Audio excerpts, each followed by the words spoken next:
గోవాలో ఘోర అగ్ని ప్రమాదం జరిగింది. అర్పూరా గ్రామంలోని ఓ నైట్ క్లబ్ లో మంటలు చెలరేగి 23 మంది మృతి చెందారు. మరో 3 గాయపడ్డారు. అగ్ని ప్రమాదానికి సిలిండర్ పేలుడు కారణమని గోవా డీజీపీ అలోక్ కుమార్ తెలిపారు.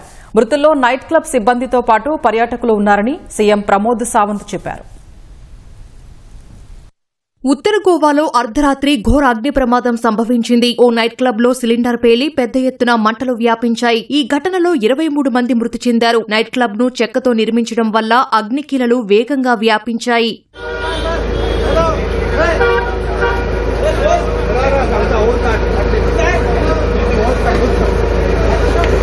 ప్రమాదం గురించి తెలుసుకున్న అగ్నిమాపక సిబ్బంది హుటాహుటిన ఘటనా స్థలానికి చేరుకున్నారు. అతి కష్టం మీద మంటలను అదుపు చేశారు. నైట్ క్లబ్ లో సిలిండర్ పేలి అగ్ని ప్రమాదం సంభవించిందని గోవా డీజీపీ అలోక్ కుమార్ తెలిపారు. ప్రమాద స్థలిలో 23 మృతదేహాలను గుర్తించామని చెప్పారు. గతేడాది ఈ నైట్ క్లబ్ ను ప్రారంభించారని వెల్లడించారు.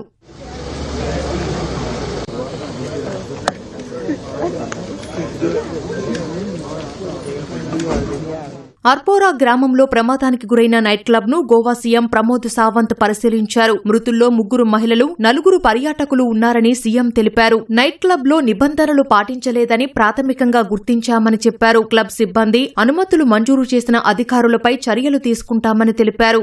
గోవాకు పర్యాటకులు అధికంగా వచ్చే ఈ సమయంలో అగ్ని ప్రమాదం చోటు చేసుకోవడం దురదృష్టకరమన్న సీఎం ప్రమాదంపై సమగ్ర దర్యాప్తు జరిపి నిందితులపై చర్యలు తీసుకుంటామని పేర్కొన్నారు.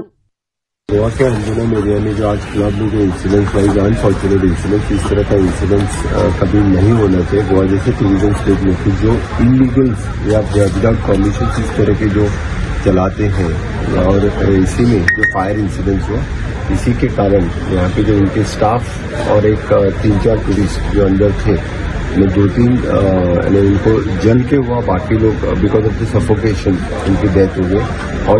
ऑल टुगेदर 23 लोगों की डेथ हो चुकी है।